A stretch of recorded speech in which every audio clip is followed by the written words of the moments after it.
Hello everyone, my name is Steven and welcome to Storytime. Today we're going to be reading some malicious compliance stories.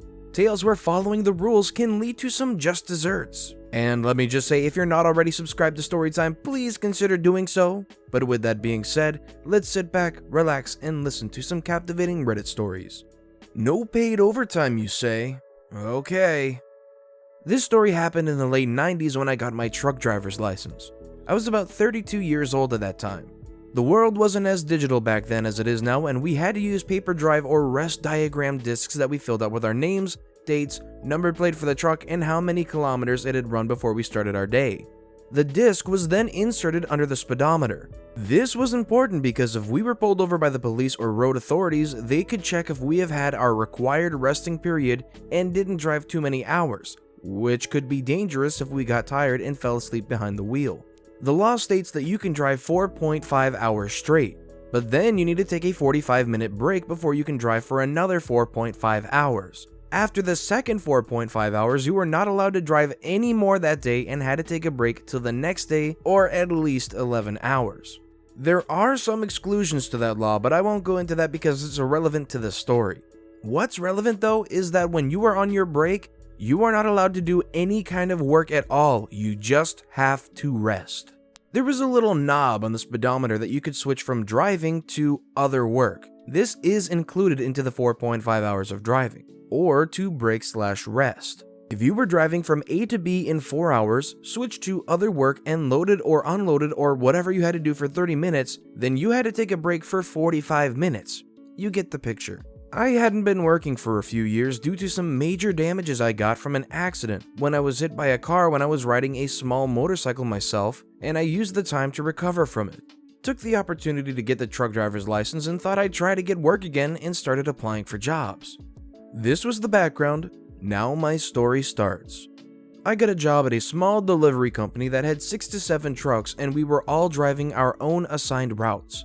This company was located in another town and I had to drive my own car nearly 1 hour to get there. My contract with this company said I had to work for 10 hours per day, 7 a.m. to 5 p.m. and I was on salary. Oops, red flag.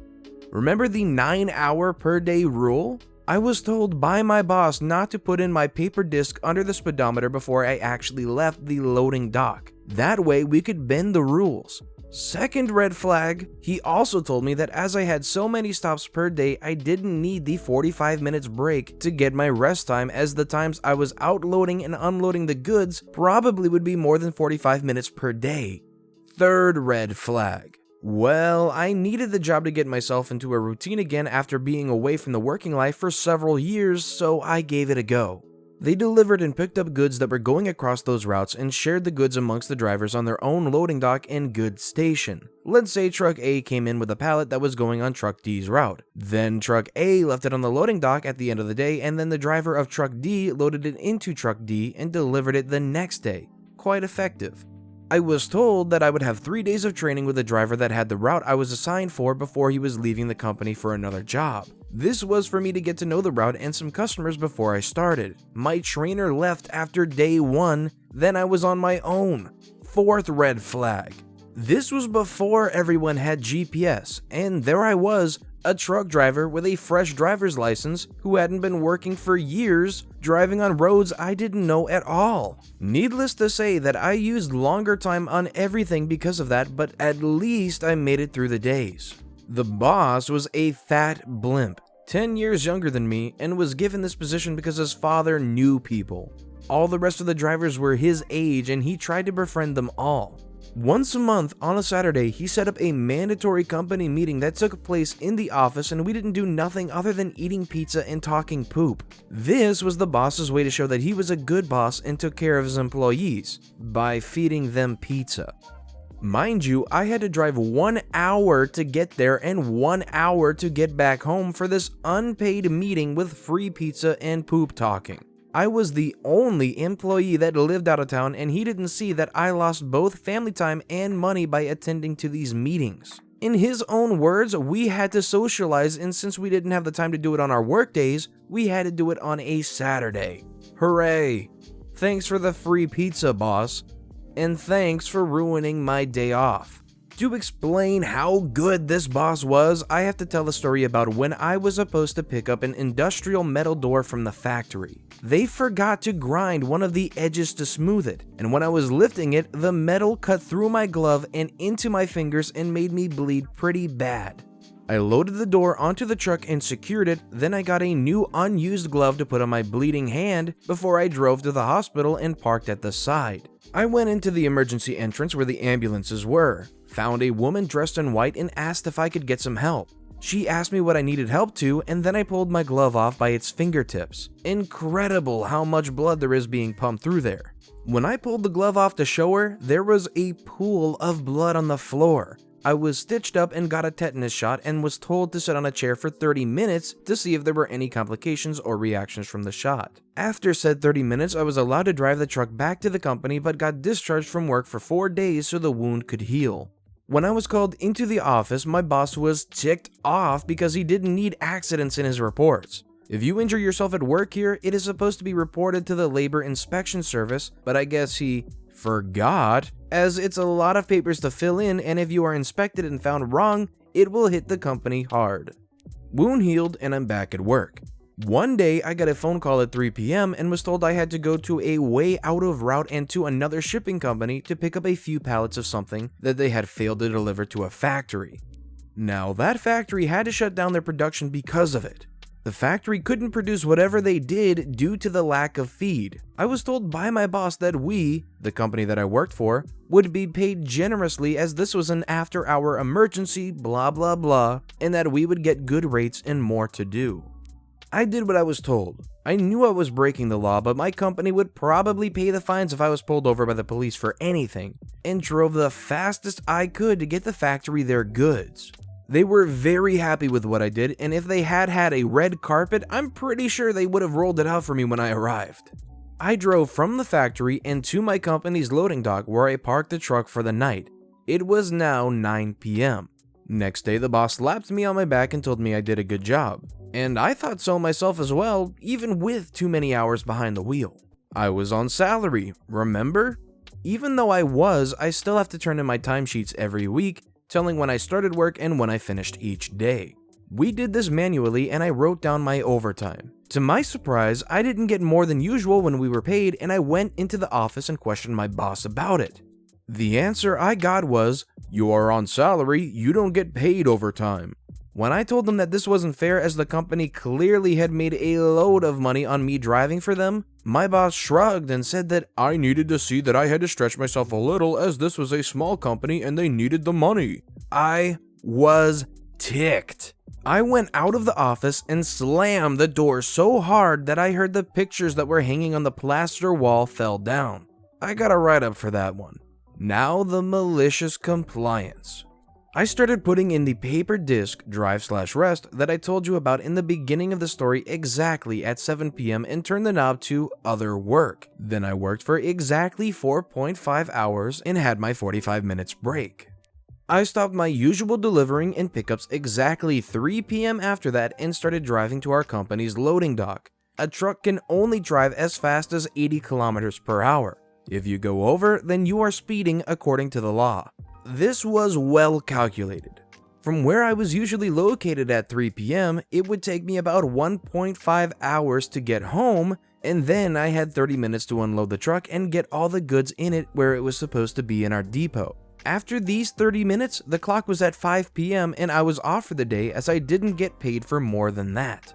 After a month or so, I had to switch routes and I got one that I didn't know again and things went slow, just like with the beginning of the previous one. No GPS means slow.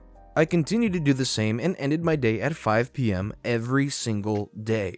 Now my boss was ticked, but he couldn't do anything about it as I did my work and the company was losing money every day, hence the pickups and drop-offs not being done. Then he decided to punish me. Well, so he thought. He rented me out to the mother company, the one that actually owned the company that I worked for. I was instructed to drive to a city far from where we were located and pick up a full truck of pallets that were supposed to be distributed the same day by myself. I didn't care what I did or where I was driving. My workday started at 7 a.m. and ended at 5 p.m. anyway. I loaded the pallets in the said city and started the distribution. I think I got 3 of them delivered where they were supposed to be before my 4.5 hours were up and I had to take my break. I stopped the truck and started my lunch break. While I was eating, the phone rang, but I ignored it. I was on my break. When my break was over, I called back to the number that called me and spoke to the boss for the day. He wasn't very happy that I took my 45 minutes and not answering the phone, but little could he do about it.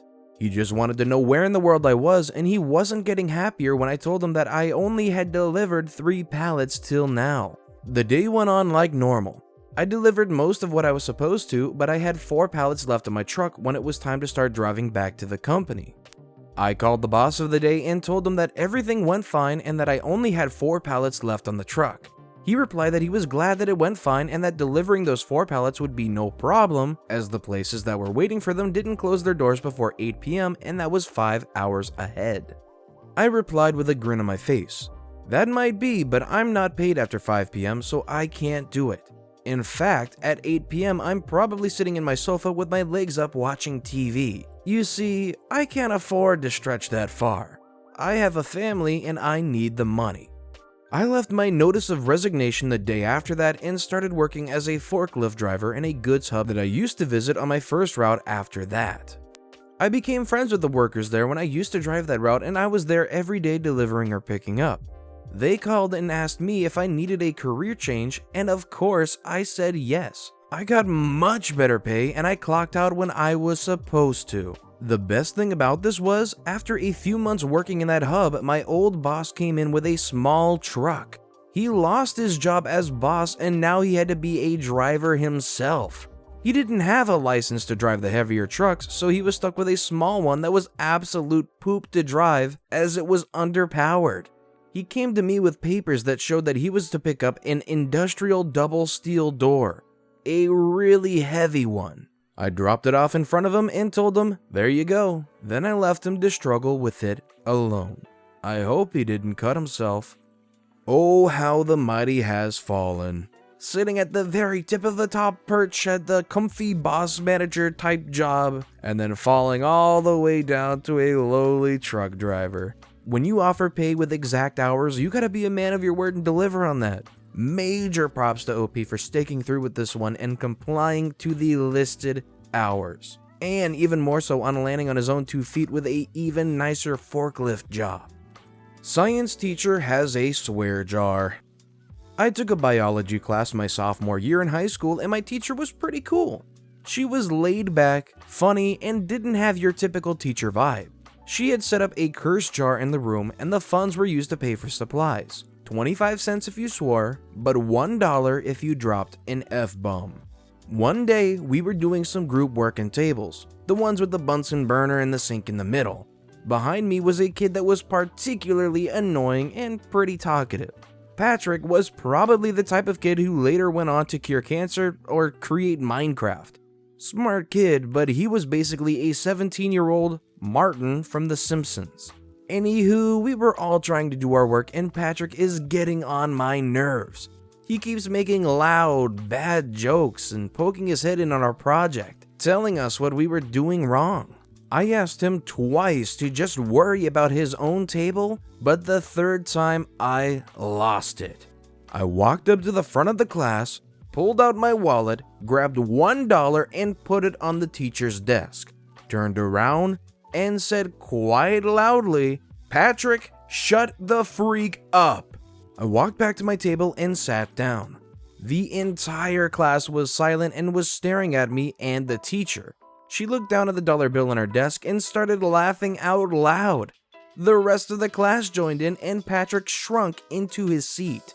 The teacher then said, "Well, he paid his dollar." And that's the story of how I told a kid to STFU in class without getting into trouble. This teacher sounds fantastic. I probably had maybe 1, maybe 2 teachers that were even remotely this cool in my entire high school experience. So the fact that you're able to go up there, pay the $1 for this one pretty rare circumstance and say that and get away with it is a pretty cool thing. And I'm glad that the teacher saw the lighter side of it rather than the punishing side of it, I should say. Email you every time the schedule changes and obtain a visitor pass for daily work? Okay. So I recently had my contract with a school I provided music lessons for severed. There were a lot of fishy and semi-illegal circumstances with how and why I was terminated, but that's not the point. Even though I no longer served as an independently contracted teacher, I was allowed to retain students that I tutored there. When the administrator fired me, she told me I'd need to email her my schedule of students I tutor and keep her updated on that. The school also has a policy that visitors must obtain a visitor pass anytime they're on campus. Makes sense. Being the bitter poop hat I am and knowing I was terminated unfairly and that they were screwing over my former students, I decided to have some fun with this. I emailed her my initial schedule. One of my students is extremely flaky. Her mom pays me for about 10 sessions of tutoring and I keep track of them. She canceled on me 6 times in 2 weeks. Each time I sent the admin an email to inform her I wouldn't be on campus that day. She got so annoyed by my emails that she told me to stop letting her know unless I was needing her to tell students I wasn't going to be there. Next, I made sure to stop by for my daily visitor pass every day. I'm well known at that school. Grew up going there, graduated valedictorian. The current administrator signed my diploma. Everyone knows me. So the first time I stopped in for a visitor pass, she just stared at me and asked if I needed something. I smiled sweetly and requested a pass. Rinse, lather, repeat. They got so annoyed they started making exceptions for if the tutoring was after school, before school, etc. Until they finally said I don't need one because scanning my license and giving me a daily pass is a huge inconvenience. OP did exactly what they asked. They handed OP the tools and he got right to work with them. They handed him the shovel and he started piling that dirt right on them. Beautiful execution of malicious compliance by OP. And with that being said, that's all the time we have for the stories today. Thank you so much for listening to and watching the Storytime channel. If you haven't yet, please consider subscribing and leave any feedback you can in the comments below. Thank you again for watching and listening to the Storytime channel. The Storytime.